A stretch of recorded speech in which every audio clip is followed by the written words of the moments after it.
Hello and welcome to A New Human Story. I'm speaking with young changemakers who are creating a better world for people and planet. I'm so excited today to be speaking with Katie Matthews. Katie is the founder of the Mind Tribe UK, which provides mental health and well-being training around the world. She is a recipient of Northern Ireland's Top 40 Under 40 and nominated, I love this, Most Loved Activity Leader in Scotland and Northern Ireland. Katie is on a mission to accelerate the world's transition to happiness, fulfillment, kindness, and mindfulness. That's just amazing. I love it. Katie, welcome. Thank you so much. Thank you very much for having me. It's a pleasure to be with you today, Sonia. Thank you. And it's nice to have somebody on the show that's from so far away, from such a different part of the world. So what's it like up there right now? Raining, just for a change. I live, well, you can probably tell from my accent that I'm from England, but I live in Northern Ireland and I've been over here for about 10 years, coming on 10 years now. So yeah, we're just going back into another full 6-week lockdown, but I've been shielding from March anyway. So I'm basically nearly at a year indoors. So I might be a bit crackers by the end of it. I think we all might be, so all good. So Katie, tell us a little bit about yourself, about how you grew up and what led you to become a change maker. You're doing such incredible work with young people specifically. So what led to that? Thank you very much. So yes, I'm 28 at the moment, and as I said, I've lived in Northern Ireland for 10 years. And before I moved to Northern Ireland, obviously I was living in England, and my parents had split up when I was 17. So I decided to, stay there for an extra year to help my mum and, look after my brother and things like that and working and stuff. And it was during that time where I kind of saw like the support that is so vital for young people. So I know I haven't gone and started at the beginning there, but it's just because you mentioned the young people part, that's sort of where it stems from. For me, a lot of, sort of mental illness basically started at that point. And that was sort of a real changing moment in my life, was when I was 17. But prior to that, I'd been super happy, absolutely loved school. I'm one of the strange people that really, really likes studying and likes doing exams and likes revising, and I enjoy the whole process of learning things. So I was always really involved in school and would have been, in all the sports teams, captaining the teams, and playing music, being in the choir, playing the guitar. So I was just very, very interested in everything. I just always wanted to excel at whatever it was that I did. And I've always kind of been like that. I was introduced to a term. I don't know if you've heard of this. I was only introduced to it there a few weeks ago. Somebody called me and I was like, what does that mean? I was like, I hope that's not an insult.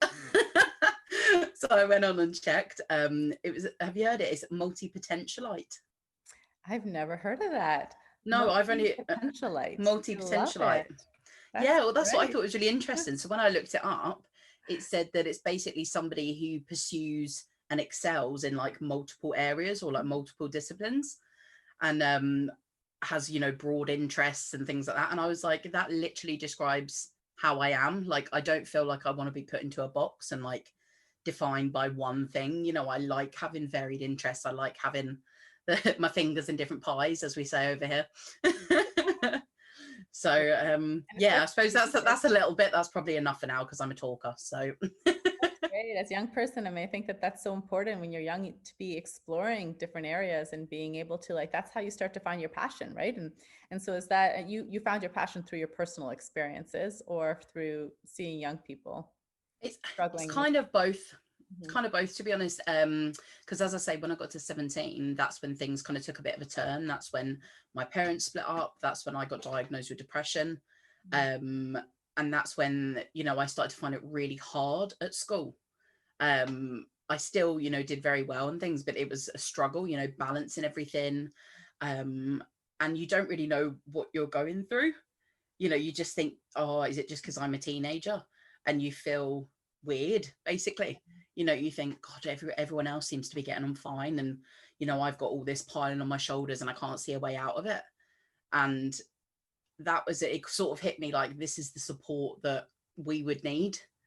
And that's when, obviously when I'm working with young people now, I try to be that person that Mm. I needed at the time, and my mom, I have to say, is like absolutely fantastic. I totally like just adore her. She's my role model.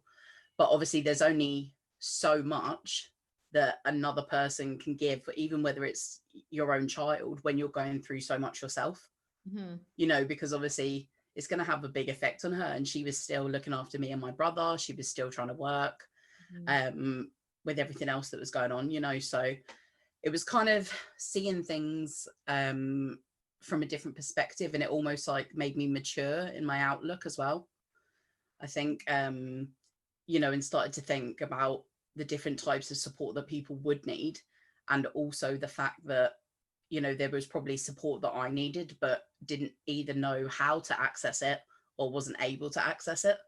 Right. So there was things like counseling at college, but I remember only going to 2 sessions and I hated it. I absolutely hated it. And it was because obviously I hadn't formed that bond with the counsellor first. They were kind of pushing me a bit too hard. Mm-hmm. And it actually took until it was last year. So that's what, 10 years. Yeah, about 9 years down the line that I finally was able to go through counselling that actually worked then.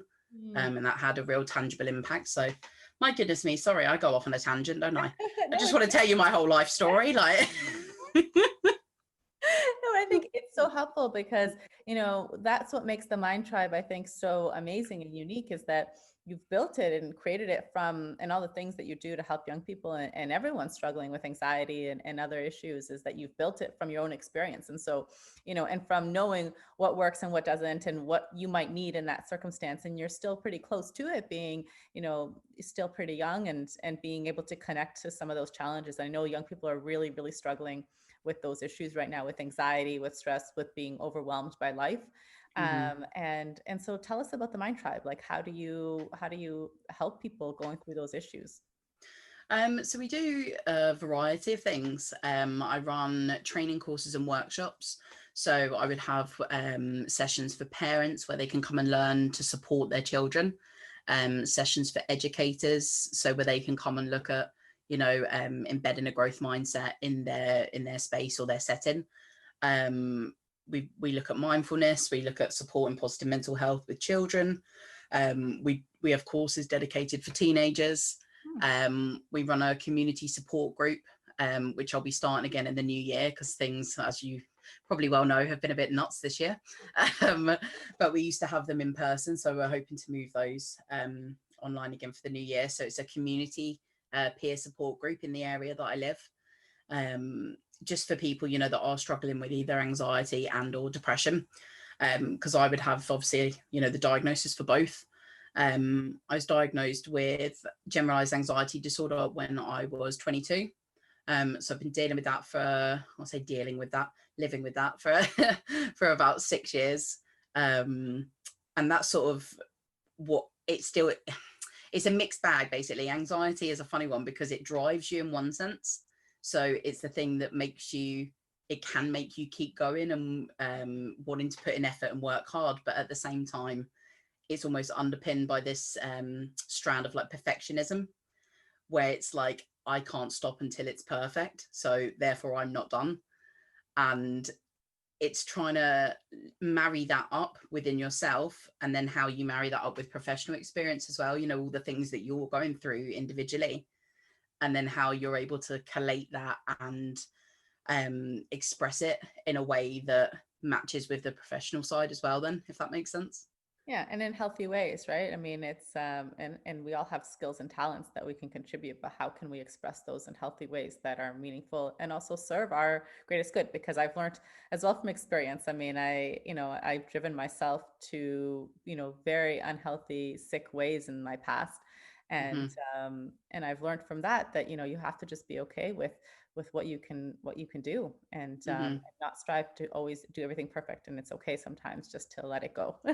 Yeah, no, exactly. And that's it. And that's probably the biggest lesson that I've learned, is that it's okay to say, do you know what? It's not perfect. And, I don't know the answer to that. And I do need help with this. You know, and for example, like a few years ago or a couple of years ago now, I went through bankruptcy, which is, you know, obviously quite young, 26 to go through it.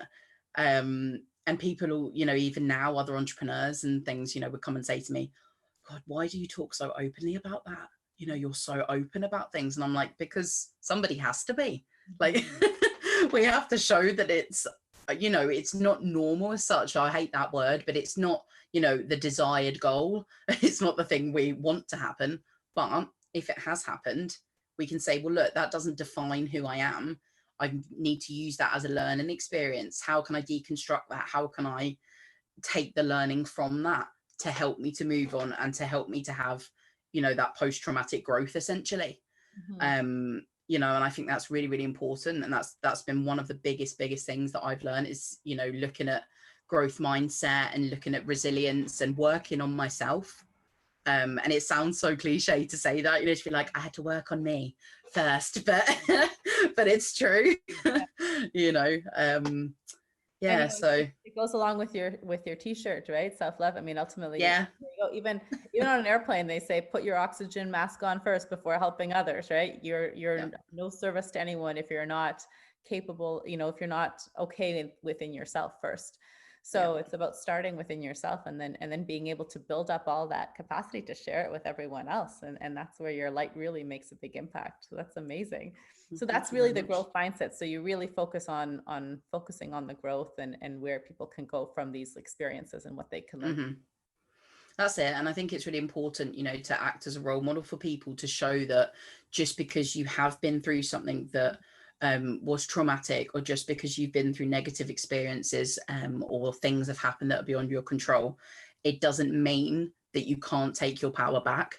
You know, just because you had it taken away from you perhaps, or, you know, as I mentioned, you know, about the anxiety that started after I was assaulted at university. And again, that's something else that people go, God, you know, should you be really sharing that as a business person? And I say, yes, that's even more reason why I should share it, because it shows that we're normal people. You know, business can seem, and entrepreneurship as well, can seem so far removed, so detached from normal people's lives. You know, the everyday person maybe doesn't think entrepreneurship is for them, or doesn't think that, you know, what they're doing on a daily basis actually makes a difference. But you're saying, yes, it does. You know, that's what I believe in. You know, you can take your power back and you're able to then, you know, light up the people around you, where you've been able to go through that healing process. And I'm still on that journey. You know, I still have my diagnosis of anxiety and depression. It doesn't go away. But as I say, you know, I think it's important for people that are in positions where, you know, they may have platforms like this where they can speak about things. I just think they should, because, you know, we're giving people a different perspective and showing that you're not strange, you're not weird, you're not nuts, you know, as all these words and negative stigma that surrounds it. Unfortunately, you know, you can still live a fantastically fulfilled and thriving and happy life. You just have to learn to do things differently. So what are some tools then? I mean, what's your daily practice? Do you have a mindfulness practice? What are some tools that people maybe can do every day that are small things to maybe manage or to overcome their anxiety at some level? I do a few different things. So every day I make sure I do some sort of mindfulness practice, whether it's, you know, breathing exercises, or whether it's, I like this one about control, where you draw an inner circle and an outer circle. It's a real simple one. And on the inside circle, you're putting all the things that you can control. So, you know, your thoughts, your actions, what you eat, what you wear, all of the things that you have power over. And then that outer layer is all the things that you can't control. You know, so for example, the pandemic, and it allows you to kind of compartmentalize it a bit and rationalize it a bit, and look at all the things that you do have control and power over. So that's one I particularly like if I'm feeling quite overwhelmed in my head and I think, oh, things are starting to spin out here. That's a really good one for me. And also I really like doing grounding exercises. So important. So yeah, definitely. And just makes you feel more centered and more connected and back in the room, you know, back in your own body again. So that's the 5, 4, 3, 2, 1. You may know it already. You know, it's like the 5 things you can see, 4 things you can hear, 3 things you can touch, 2 things you can smell, 1 thing you can taste. It doesn't have to be that way around. It's just the 5 senses, but it's just to bring you back into the present moment. And that's one I always do if I feel as if I'm going to have a panic attack. So if I feel it starting, I'll do that one and then lay down and do some sort of diaphragmic breathing, just to bring me back down, basically. But something I like to do sort of either every week. I try and do it every day, but life gets in the way. Every week is to try and do some sort of journaling, you know, whether it's like gratitude journaling, or I just bought you know, well, obviously, you know, Michelle Obama, who doesn't know Michelle Obama. I just bought her journal there of becoming, of her book. So I'm just working through that at the moment. And it's proven really interesting. It's nice to have time just to like reflect, you know? Yeah. I think that's really important. And I love the 5 senses one. That's amazing. That is so important. That's really getting back into your body and also being able to experience things on a multidimensional level, right? Which is really important to be able to actually feel. And even especially when you're out in nature, like how amazing would that be? That would just be like grounding at a whole new level. Absolutely. Well, that's what one of the courses that I do, one of the activities, I say to the parents, take a mindful woodland walk. So they'll go for a walk in the woods or the forest, or, you know, you can do it anywhere, to be honest. And they'll do that. They'll look for what can they see, what colors can they notice, what can they hear, what can they smell. And they say that the kids really, really love it, you know, because they're fully immersed in the experience then. Yeah, that's a great one. That's really, really important. I think that would help a lot of people, even just doing that every day or once a week alone, you know. I mean, that would make a huge difference. And I like what you said about taking the time to just go introspective a little bit and carve out a little bit of time to just be with yourself. And I don't think we don't do that enough, and we're always distracted by everything that's going on in our world and being entertained by different sources. And that doesn't give us a time to just be with ourselves and to take a diagnosis of where we're at and how we're feeling and what's going on in our heads and in our bodies. And so others, you know, journaling. I mean, are there other things you do for self-nurture, self-care? Yeah, a lot of the time when people hear self-care, they think it's, you know, all about taking yourself to the spa and getting a massage and it's all bubble baths and candles, you know. But for me, my self-care is taking my medication every day. I have to do that. Otherwise, I know about it. I can feel it in myself if I haven't taken it. As I say, some sort of mindfulness practice, speaking to somebody that day, whether it's my mom, whether it's just, well, I say just, bless him, my fiance. I say just because he lives with me. You know, or some, you know, a friend or a relative, or just talking to someone. It doesn't have to be on the phone, even just through, you know, Messenger or WhatsApp or anything, just so that you're connecting with people. Keeps your head in the right place, I think, because a lot of the time with anxiety as well, there's the element of like paranoia, where you think people don't like you. Basically, you always think you've done something wrong or you feel guilty. So yeah, just keeping in touch as well can kind of keep those thoughts at bay as well, which is great. And then also I have 3 dogs. Wow. Yeah, they're 3 little crazies. So and yeah, Princess, TJ and Ellie, and I take them out for walks, and we might go to the forest with them, or even just sitting and playing with them, you know, and stroking them, you know. That's got that real calming, soothing effect. So yeah, that's what I like to do every day. But I can't really do a lot else at the moment, to be honest, because I've been indoors since March, as I say. So I mean, it's great. And I think that that's important for people to realize that you don't have to go somewhere to do it. You can literally, I mean, sometimes I will just literally sit, you know, on a cushion on my floor in my room and just sit and breathe for a few minutes to be like, okay, where are things at with me? Like a check-in, you know. I mean, you can do anything. You can go for a walk. You could, you know, it's really something that anyone can do anytime. So it's always within reach. And I love that. I love that you define what that is, because it doesn't have to be something so fancy, right? No, that's it. And that's, as I say, you know, sorry, there's just a train going past my house. The real worlds, everybody. Literally, it's like every interview, every single like call, everything. I'm like, yeah, sorry, that's just the train. every 20 minutes. Oh, what did you ask me? It's gone up my head, sorry. No, I'm just about the importance of reconnecting with ourselves, and it doesn't have to be anything fancy, but just the Yes. importance of defining what that means for you, right? And it could be different Hmm. for everybody, and there's no standard, right? It's just whatever your body Exactly. asks for. No, that's it. And that's I think listening to your body as well, and Mm-hmm. um like a couple of days ago, my body was just like, nope. You need to rest today. You need to take it off.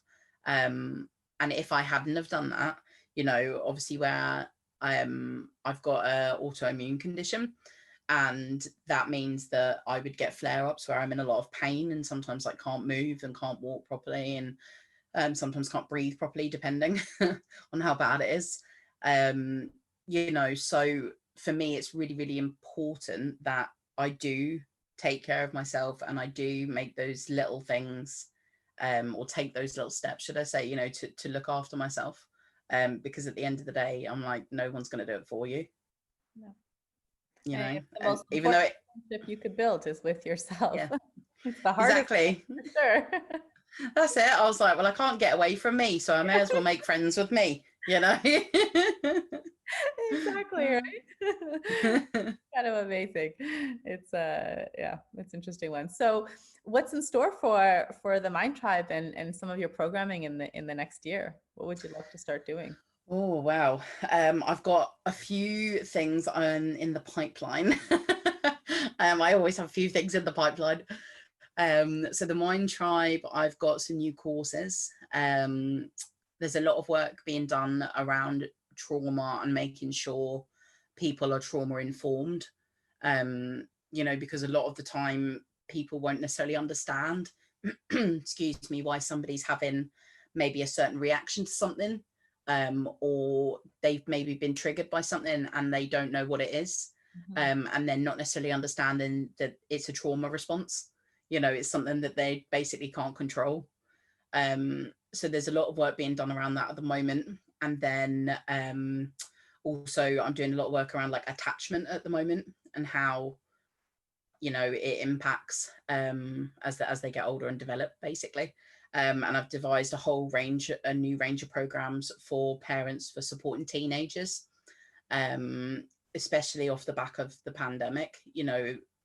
I know a lot of them are struggling. Like a lot of my students would be finding it hard, finding it difficult to cope with school and the pressure of it, and the stress and the worry, and still having exams, and it's just crazy what is going on at the moment. So yeah, I'm really trying to boost the provision, the things that we are doing at the moment. And as I say, we're hopefully starting the community peer support group back up again, which will be great. Really, really looking forward to that. And then doing a little bit more around corporate and workplace wellbeing as well from the new year. Hmm. So there's a few exciting contracts and things coming up. Very interesting. That's exciting. Yeah. I think now's the time, right? I mean, people need it now more than ever. And even after this pandemic, I mean, we're entering into the age of healing. I think Yeah. ultimately, as a humanity, we have individually lots to heal and lots to heal Hmm. collectively. So, I think this is only the beginning of it, and it's great. I mean, we're just going to start to reconnect with ourselves and with each other on different Yeah. levels, and start to take off those layers, right? It's Yeah. No, that's it. And that's what a couple of weeks ago I did this training on community resilience, Mm. and how you can heal trauma within communities, because where I live in Northern Ireland, is obviously a very polarized place in terms of religion. um and although there has been a lot of progress made, there is still a lot of work that needs to be done over here in terms of peace and reconciliation. um so I think that we've got a lot of work to do, but I think we can definitely get there, in terms of healing, as you say, as individuals, but also then that community and that sort of tribal healing as well. Absolutely. That's where we're all headed. It's going to be a fascinating journey. So, what is your vision for a new human story? I mean, we're all working towards healing ourselves and each other and the world, and rebuilding our relationships all around. And so, what does that look like? I mean, we're all moving to that. And I think it's just fascinating to start to co-create a new vision for what it is that this world looks like once, once we're well on our way to getting there, right? Mm-hmm. No, that's it. My vision of a world is just a list of like all the things that I want to happen. That's great. There's quite a lot. I would love. Well, let's top picks, Okay, so I'm like, now I have to think. So, obviously, we want to break the stigma around mental health and mental illness. We want to have, the correct provisions, sufficient treatment and healing and opportunities, and spaces and safe spaces, for discussions. And there's so much that can be done around mental health and mental illness. So that's a whole big project on its own with lots of sub tiers. But that would be great, if we could get people to a place where, we're not experiencing certain issues anymore. But obviously we know the nature of humanity. That's what makes us human, is the fact that we can think on all those levels, and we do have our idiosyncrasies and all of that there. But I do think there's a lot of healing, as we already said, that can be done. I would absolutely love to have no poverty, no child hunger. I can't cope with that. It makes me so sad. And I think, we don't realize sometimes just how lucky we are. Like we can just go to the tap and get water, and that doesn't seem like a big deal. We can pop to Tesco or other shops. We can pop to, down the road in our car, and we don't even think about these things. We just take them for granted, as we've almost got this mentality of like, well, we should have that. It's like this entitlement all the time. And I think that's, it's something that we could solve now. And this is why I get frustrated, because I'm like, there's so many resources that we have in this world. If we're able to get people off the planet and we're able to get people into space, then I'm pretty sure we're able to feed everyone on the planet. Mm-hmm. When you look at, it's almost like a disparity between what we actually put as priority in society. And you're like, I think all of that's fascinating. But at the same time, if you pitch that to me against children living in poverty and they can't feed themselves, that's going to win for me. Mm-hmm. I think giving people those life opportunities and those chances, if they haven't even got the basic needs being met, how are they ever going to reach that self-actualization?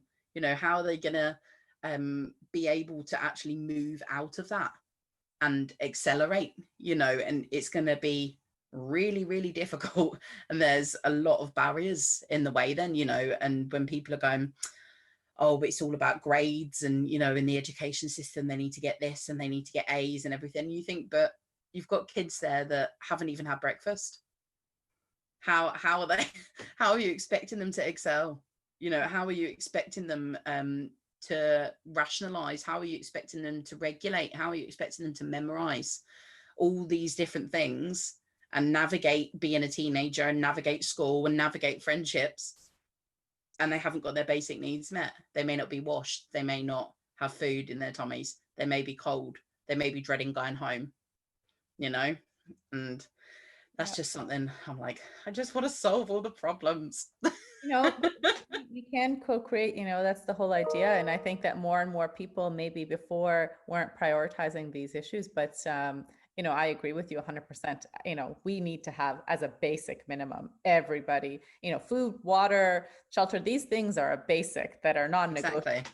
It should not be something that, just like the air we breathe, it needs to be something that is just available for everybody. And that's ultimately, where is the starting off place, right? And I think from there, then we can get creative with other things. But I agree, there has to be a vision that includes the basic bare minimum for everybody. And then we build from there. And I think we now have an opportunity to start to see things in a different light, because as these systems come apart and show themselves for what they are, we can start to really assess where we're at, And no, I think there's going to be a lot of social change off the back of the pandemic. And I think there's going to be a lot of political change, cultural change. I think there's just change. A lot of change is coming. But that's why, you know, a lot of anxieties are surfacing at the moment, because there is so much change happening. It's happening so quickly, and people as a whole, as a species, don't like change. Mhm. You know, so this is really intense for the whole world. You know, the whole population is having similar worries and similar concerns and similar anxieties. We've all got family, you know, that we don't want to get sick, but we don't necessarily all have businesses, but we're all contributing to the economy in a certain way. You know, we've got kids in schools. There's just so much for people to be dealing with at the moment, and I think it's going to spark even further change, basically. And I want to be part of that change. Yeah. Well, it's it. And it's the young generation that's going to lead in that change, because, you know, it's the young people who just inherently think a different way, right? I mean, Mhm. just like you said, for you, it's non-negotiable to just have food, basic necessities for every person and child on the planet. I mean, you know, these are basic inherent rights. And yet for some reason it has to be a discussion, you know, Yeah. and it shouldn't even be one. So, you know, I agree. And I think that it's interesting when people talk about change. Um, you know, when you look at nature, Hmm. nature doesn't resist change. It acknowledges the old that no longer serves, and it allows it to let go and Yeah. release in order for the new to come up. And, you know, we see it with the seasons changing and with birth and decay and death. And it's just a cycle of life. And I think that there is really great things coming. I think that, you know, obviously things are tough before they get better, Hmm. but the more we can start to vision what we want to create, the more autonomy and sovereignty we have over what that looks like, right? Yeah. So, you know, I think it's important to keep on sending those messages. And I love what you're standing for, Katie. And I think it's amazing the work you're doing. And I encourage everyone to get out there and check out the Mind Tribe and all this amazing work that Katie's doing. If you're struggling at all, I'm sure, you know, she's got tons of resources there. Check it out. And I'm sure it will help you even getting, you know, through whatever everyone's struggling with right now. It comes from a heart-centered place. And I think that as long as we can be there for each other, we're going to make it through this. So thank you, Katie, for all your amazing work. Do you want to share with everyone where they can find you and how they can find the resources of the Mind Tribe? Yep, no problem at all. So social media is either mind_tribe, that's on Twitter, and the others are the Mind Tribe UK just. And if you want to connect with me on LinkedIn, it's Katie Matthews XL. Website is www.themindtribeuk.com. And on my profile, you know, that's where it's got all the different things and organizations and all that I'm involved with. So if anybody wants to connect or talk about anything, you know, to do with whether it's entrepreneurship or mental health or community development, youth support, anything like that, pop an email my way or pop me a message. And, you know, even if you just think, oh, I'm going through something similar, I want to ask a question, please do. You can probably tell that I love to talk.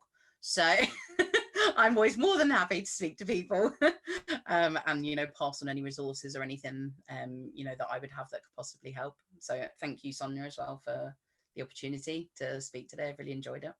Yeah, and thank you, Katie. You're such a bright, positive light in all of this, and it's just really appreciated. So thank you for shining your light and for helping all the people that you help and continuing to do great work. So I encourage everyone to get out there and check out what Katie's doing. It's incredible stuff.